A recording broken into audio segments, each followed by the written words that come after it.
You're okay.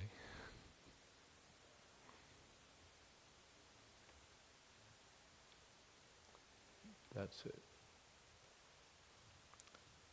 Daivim Mayam Upashritya Prasupta Iva Binnadrik Tapye Tvitiye Api Asati Pratra Pratrivya Hrid Ruja Daivim Mayam Upashritya Prasupta Iva Binnadrik Tapye Dvitiye Pyasati Pratra Pratrivya Hridruja Daivim Mayam Upashritya Prasupta Iva Binnadrik Tapye Dvitiye Pyasati Pratra Pratrivya Hridruja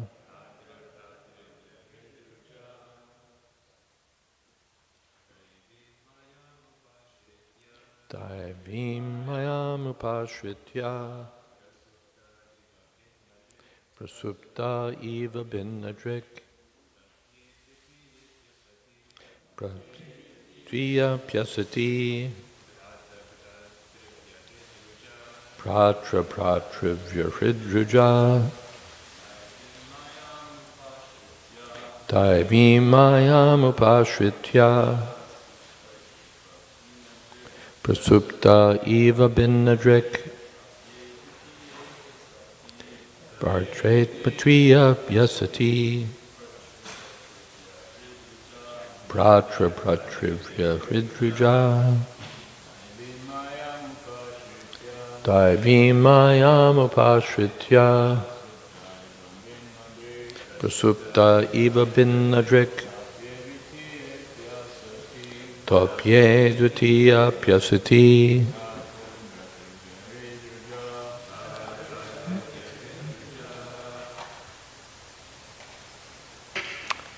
All right.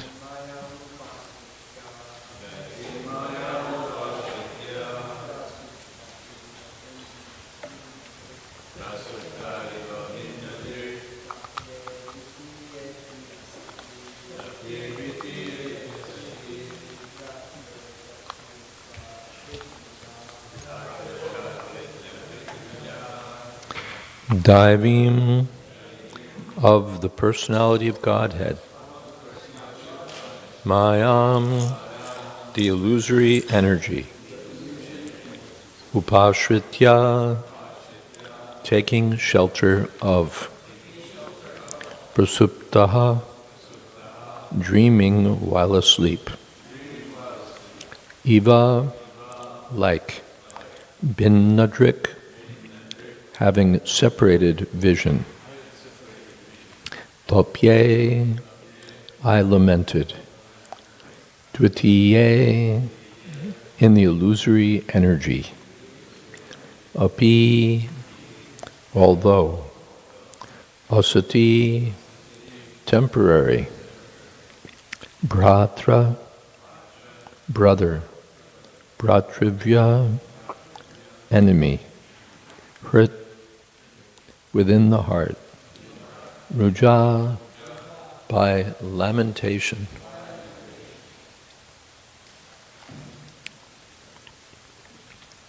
Dhruva Maharaj lamented, I was under the influence of the illusory energy. Being ignorant of the actual facts, I was sleeping on her lap. Under a vision of duality, I saw my brother as my enemy, and falsely I lamented within my heart, thinking, they are my enemies.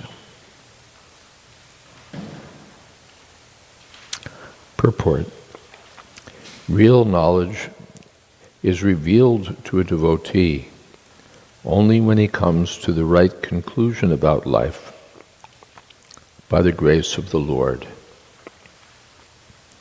Our creation of friends and enemies within this material world is something like dreaming at night.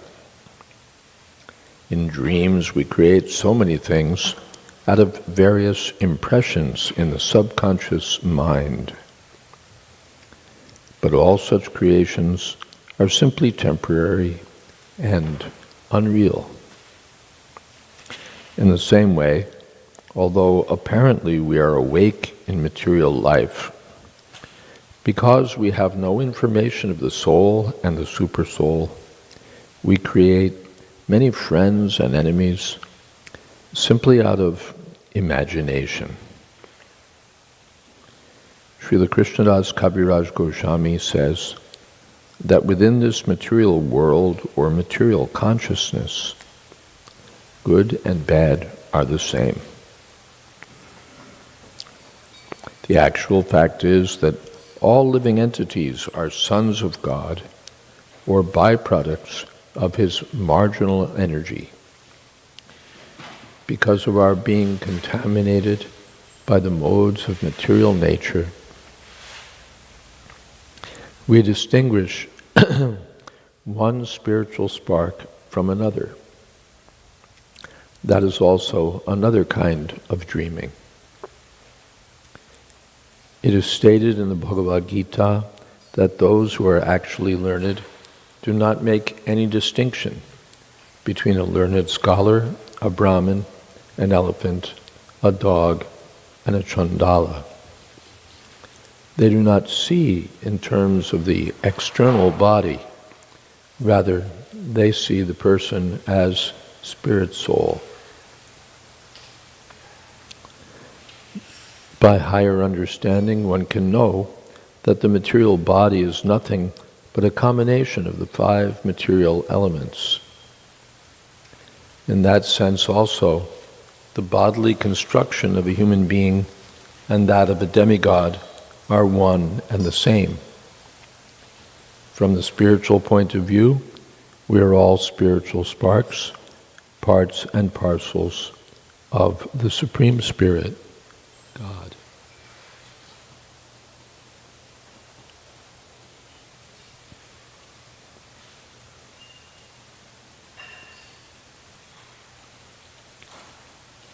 Either materially or spiritually, we are basically one, but we make friends and enemies as dictated by the illusory energy.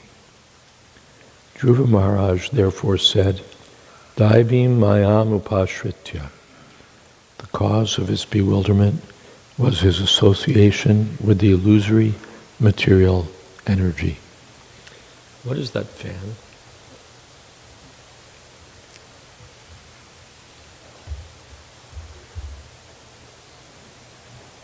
It's on the altar only?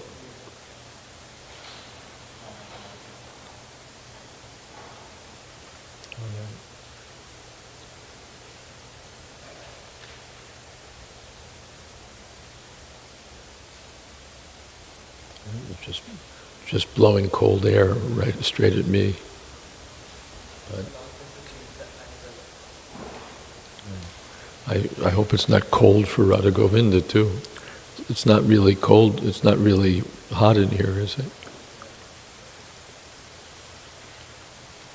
Anyway, whatever.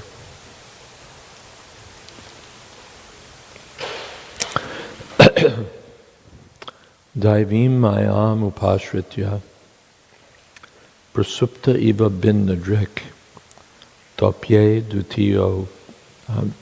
dutiye pyasati bratra bratrivya hridruja.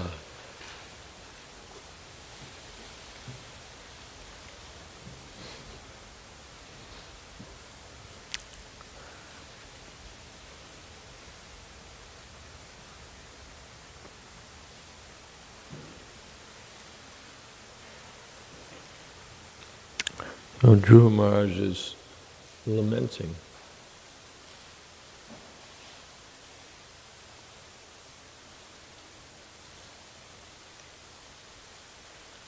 Maybe we don't need the fan. Is it hot on the altar?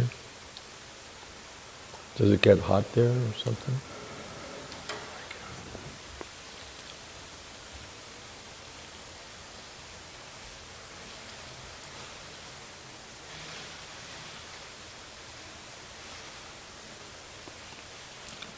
It also buzzes.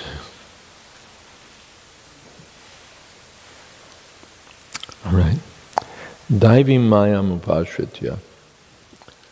Dhruva Maharaj is continuing to lament that he was looking for material, to fulfill material ambitions. He was envious of his brother. He,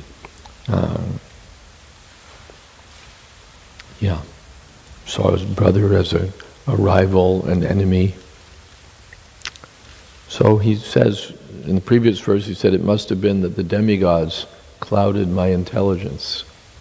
Now he says, it must be that I took shelter of Maya, Daivi Maya, the Lord's illusory energy. Oh, thank you.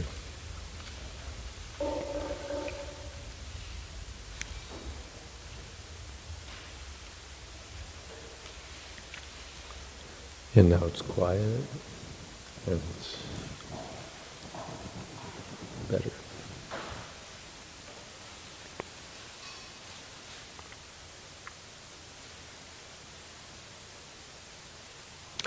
In the Bhagavad Gita also,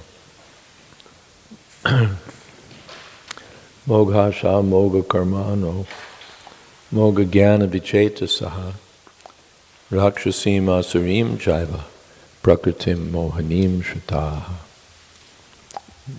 Those who are bewildered, those who take shelter of the illusory energy of the Lord, have their hopes smashed, their good work destroyed, their knowledge ruined, because they turn away from the personality of Godhead. Rakshasim Asarim Chaiva. The demons and Rakshasas, this is what they do. So in that sense, Dhruva Maharaj puts himself in the category of the demons, the Rakshasas and Asuras, in taking shelter of the material energy of the Lord. The living entity has to take shelter somewhere. He's ashrita tattva, not independent. The only independent truth is the absolute truth. That's the meaning of absolute truth, not dependent on, not relative to something else, independently existing. But the rest of us are all dependent. The animate or inanimate, the cosmic manifestation is dependent on the Lord. The living entities are dependent on the Lord. And therefore, one is advised to take shelter of the Lord. Otherwise, no, I won't take shelter of any God. All right, take shelter of the material energy in the form of money, women, doctors, governments, armies, whatever. This body, we take shelter of our bodily strength or the powers of our subtle bodies, but it's all lost in the course of time. So, Daivi Maya Mupashritya means taking shelter of that which has no substantial existence, that which is illusory, and only appears real by divine power. We want illusion, and so Krishna empowers the illusory energy to give us what we want. So, Dhruva Maharaj says, Prasupta Eva. Prasupti means sleep. dreaming. Prasupta eva. It's as if I'd been dreaming, and binna drik. Drik means vision. So binna drik. Binna means separated. Is that how Prabhupada? Yes, separated. Ekatvam anupashyataha. In the Ishopanishad it said that the self-realized person, the wise person, sees ekatvam, oneness, among all the living beings. Ekatvam anupashyataha. Yasmin sarvani bhutani atmayavad bhut vijanata tattvako mahakashoka ekatvam anupashyataha. Yasmin sarvani bhutani atmayavad bhut vijanata. One who properly sees the oneness of all living beings. In the 6th chapter also, Bhagavad Gita, Atmopamyena sarvatra samam pashyati yorjana sukham va yadiva dukkham yogi paramo mata. The first-class yogi sees all living beings to be like himself. Yes. Atmavat sarvabhuteshu ya pashyatis sapandita. So he sees vidya vinaya sampanne brahmani gavihashtini. He sees the oneness of all living entities. Outwardly they may have different bodies, but inwardly they're all spirit soul. It may have an elephant body or an ant body, dog body or a dog-eater body, but all the living beings are one, they're just differently dressed. So, why wasn't I seeing that? Or there's another angle of vision that Prabhupada gives, that all living entities are the same because their bodies are made of the same stuff. The elephant body and the ant body are just made of the same 5 elements. So there's oneness there, materially and spiritually. Oh good, another motor goes off. Materially and spiritually. Materially our bodies are all made of the same stuff, and spiritually we're all made of the same stuff.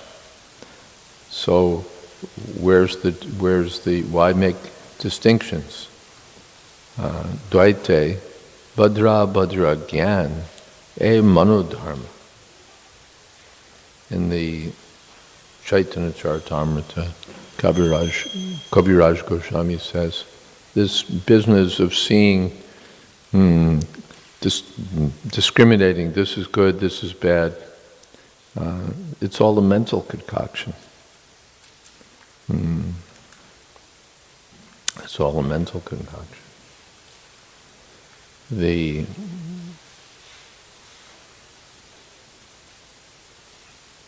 And similarly, Prahlad Maharaj talks about this in the 7th canto, how by materialistic vision, Tvitiya, we distinguish, this person's my friend, we divide the world up into friends and enemies by the influence of illusion.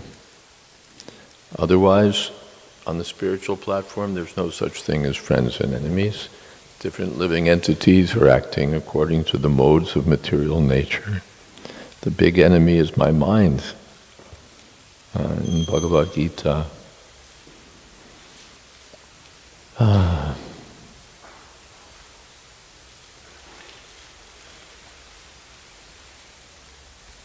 Anatmanastu shatrutve vartetatmaiva shatruvat. When the mind is controlled, it's the best friend, but when the mind is uncontrolled, it's the worst enemy. And the uncontrolled mind divides the world up into friends and enemies. The demons think in those terms. What is that?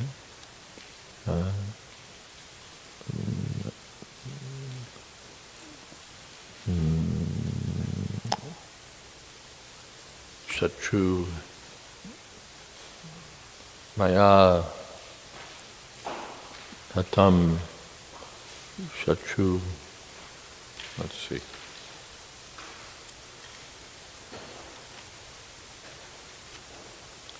Anushe Chaparanapi.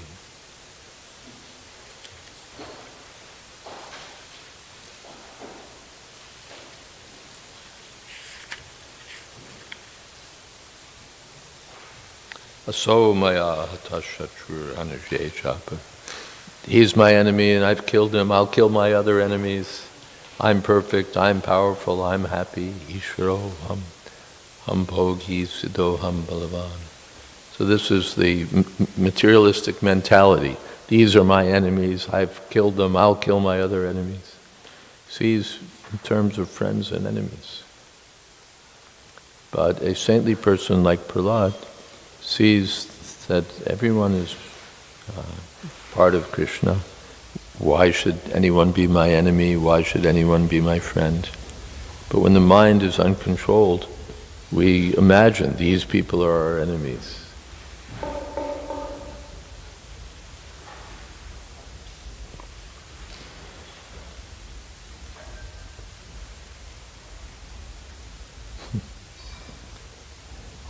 We read the newspaper and we find out these people are our enemies. They're bad.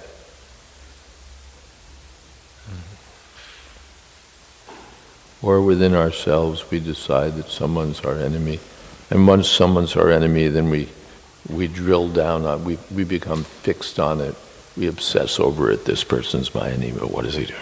He's always... The mind goes on and on and on about our enemies. Or the other way, the mind goes on and on. Well, my family is so nice. My friends are so good. Adyo Bijanavan Asmi. I'm surrounded by aristocratic relatives. They're the best. Our group is the best. We're the best country. We're the best family. Finally, I'm the best. Well, in this way, the mind is feeding us all nonsense, and we're eating it. Mind is concocting so many things, and we're accepting it. So, and what is the result? Tapye dvitiye pyasati. Because because of this illusion, I'm suffering. When I'm sleeping, then I suffer from being chased by a tiger, from being sentenced to death, from this, from that. It may be false, but it's troublesome. And the happiness is also false. Whatever happiness or distress comes in a dream is all a dream. But we're thinking that it's real and therefore we're suffering. So, dvitiye pyasati, I was thinking that which has no substance, which doesn't last, would somehow last. A great kingdom doesn't last. So bratravya hrid ruja. Within my heart, I was thinking of my brother as an enemy. This is rubbish. Everyone is part of Krishna. Everyone's business is to serve Krishna. And that was my business, but I was sleeping, so I forgot my real business. I was living in a dream world of friends and enemies and missing my eternal relationship with Krishna and their relationship, eternal relationship with Krishna. Those who see others in relationship to Krishna simply want to do good for everyone. And those who don't want to do good for some and bad for others. These are the good guys, these are the bad guys. In terms of who I have a connection with in the bodily conception of life. So this is all contamination to be removed by the chanting of Hare Krishna. All right, are there some questions, some comments?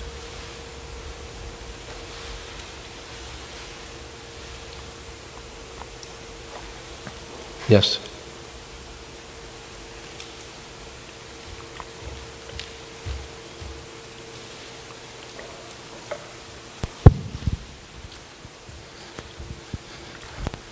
Thank you, Maharaj. Sorry? Oh, sorry, it was loud. No, it's okay. Let's see how it goes with this microphone. In the beginning of the purport, Srila Prabhupada said, real knowledge is revealed to a devotee only when he comes to the right conclusion. And I've noticed in my own spiritual life, from 4 years ago when I met the devotees to now, even though I've been hearing, the ultimate goal of life is love of God and attaining that, still through my struggles, I've had a lot of other goals in the meantime. A lot of other goals were other goals. Yeah, that sometimes that often take precedence in my life. So I was wondering if you could speak about how we can continue to align ourselves with the right conclusion so that Krishna can reveal us real knowledge. Well, we come to the right conclusion by the grace of the Lord. That's how. It's not exactly by our own effort, by our prowess, but by the grace of Krishna one comes to the right conclusion. The Dadami Buddhi Yogam Tam, I give knowledge by which one comes to me. So by the grace of the Lord, which also means the grace of the spiritual master. The spiritual master is the visible manifestation of the Lord.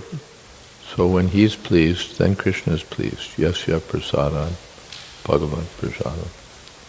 And when the spiritual master is pleased, Krishna is pleased, then everything is good. So the Prabhupada said the secret in spiritual life lies in pleasing the bona fide spiritual master. When the spiritual master is pleased, then all knowledge, we were hearing that the other day.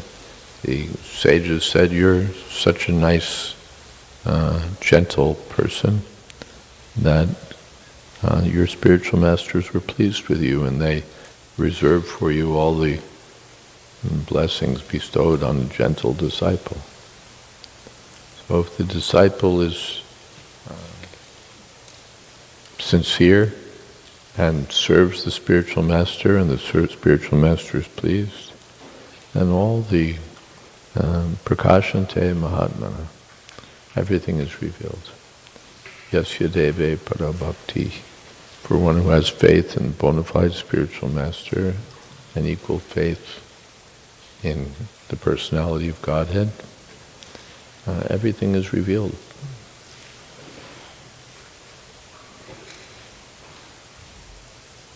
So the process is there to associate with the devotees, to serve the deities. You hear Srimad Bhagavatam, chant Hare Krishna, take advantage of devotee association. By all of these things, one makes progress. Is that okay? Yes.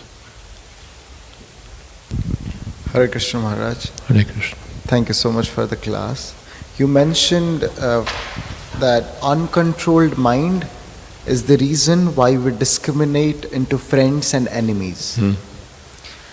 When we go out on Harinam or preaching programs, we meet many people who are not very favorable towards devotional service or devotees. what should be our mindset towards them, because they seem inimical towards devotees and Krishna? They're inimical, but that doesn't mean we have to become inimical. They're sleeping on the lap of Maya, and so they're inimical. These people are disturbing our sleep.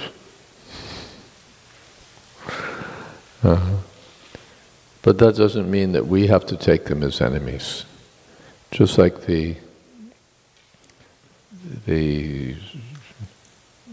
sometimes a patient is delirious, and he's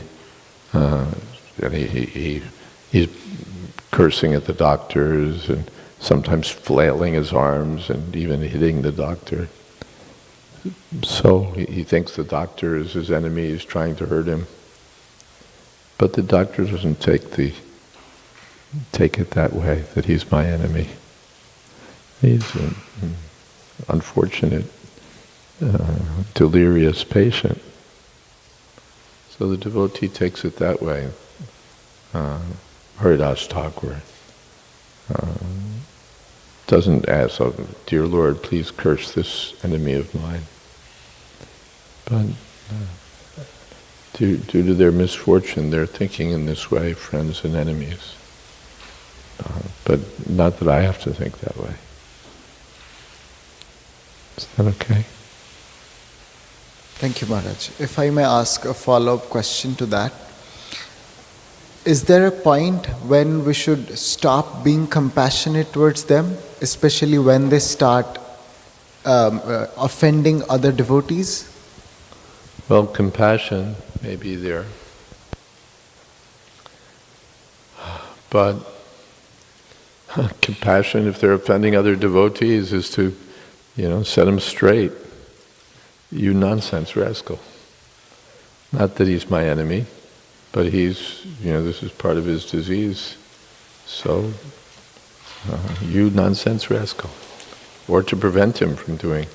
Even the king who hangs a murderer is not the murderer's enemy, he's the friend of the murderer.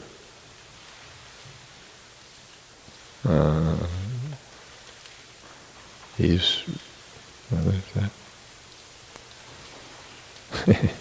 Thinking of a folk song. Anyway, he's giving liberation to what is that? The judge said, "Mr. Staggerly, Mr. Badman Staggerly, going to hang your body up and set your spirit free." So the judge who condemns a man to death is not his enemy, he's doing him a favor. Now you can't kill anyone else, and you'll get the reactions for your past murder immediately instead of having to suffer for it in your next life. So he's not the enemy, he's doing him a favor. Now the devotee also, he doesn't think how my enemies can suffer. Even if he has to oppose the demons or those who are interfering with the progress of the Sankirtan movement, even if he has to oppose them, he doesn't think that they're my enemies. They're just sleeping. They're bewildered by Maya. And so they're acting according to the modes of nature. They've become contaminated by passion and ignorance, so they're acting under the dictation of the illusory energy. But they're not my enemies. Is that okay?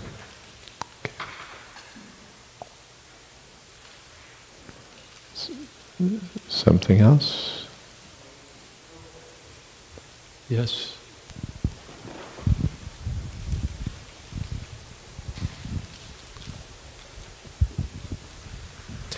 Maharaj, thank you for talking about Bhagavan.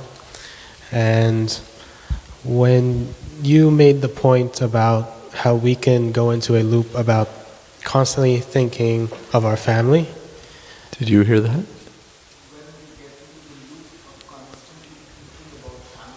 When we get into the loop of constantly thinking about family, Yes, and do you feel that through serving one's family it can be a form of karma yoga?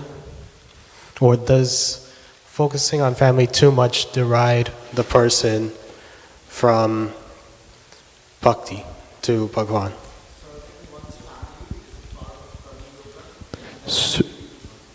serving one's family is a form of karma yoga, and that can lead you to bhakti.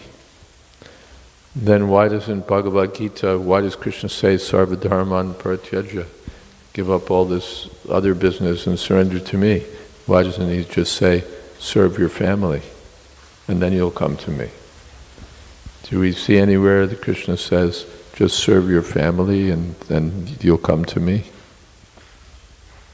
No. So I may like that. What I want to do, this is called rationalization. I have my conclusion, this is what I want to do, and now I concoct some reasons why it's good. The murderer is also doing the same thing. He's got a thought process by which it's the right thing. Everyone, the thief, people embezzle money, from their companies. There's a thought process. I've worked for this company, I'm only borrowing it, I need it now, I'll give it back. The mind can create a million reasons for anything. So I don't want to serve Krishna, I just want to dedicate my life to my family, and now I'm going to invent some reasons why this is actually the path to devotional service and the kingdom of God. This is called the uncontrolled mind.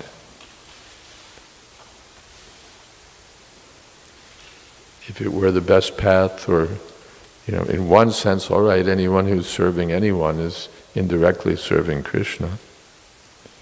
But this is not the fast track by any means. I'm serving in terms of my bodily identification. This is my brother, this is my this is my that. In terms of my present body, which is my dream identity. I'm Jones, I'm Smith, I'm American, I'm Indian, I'm white, I'm black. In terms of the body that I'm temporarily living in. And in relation to the body, this is that. So he wants to act in terms of his dream, and so he's dreaming up reasons why this makes sense. But this is under the dictation of the illusory energy. But what is that? In the Bhagavatam, that someone who serves Krishna renders the best service to his family, to his country, to all living entities. And okay? Hare Krishna. Something else? Hare Krishna.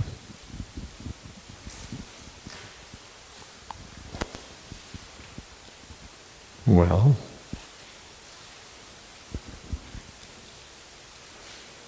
if I end the class early, that'll have an impact on all these envelopes that we want to fill. But I'm not inclined to just go on. I said what I wanted to say. If there are any other questions, you can ask. Yes? Oh, you're my enemy.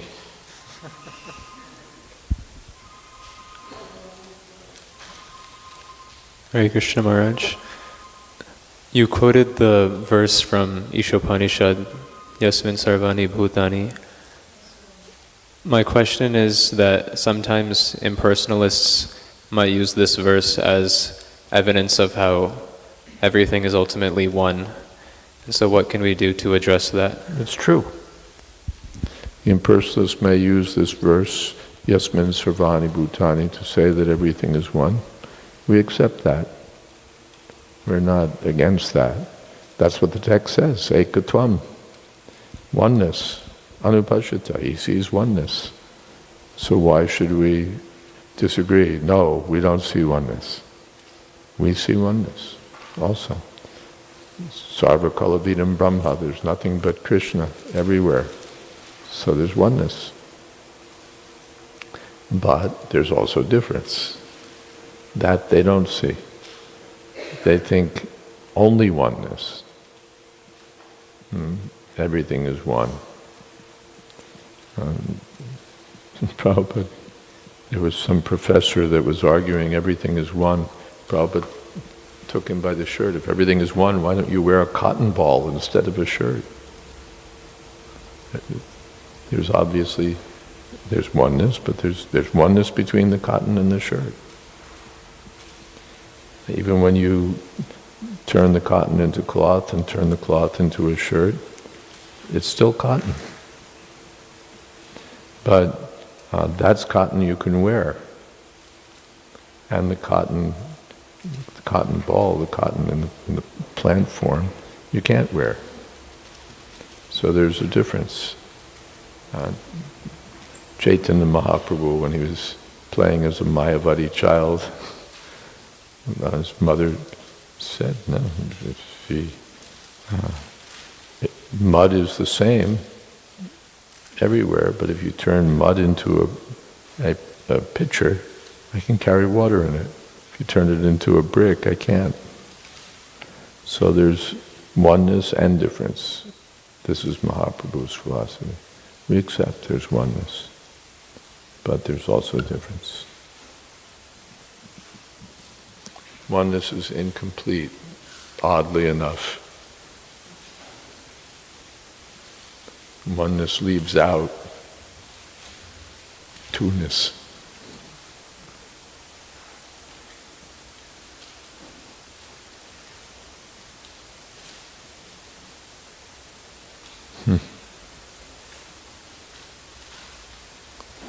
Okay. Anything else? All right. Thank you all very much. Hare Krishna. All glories to Srila Prabhupada.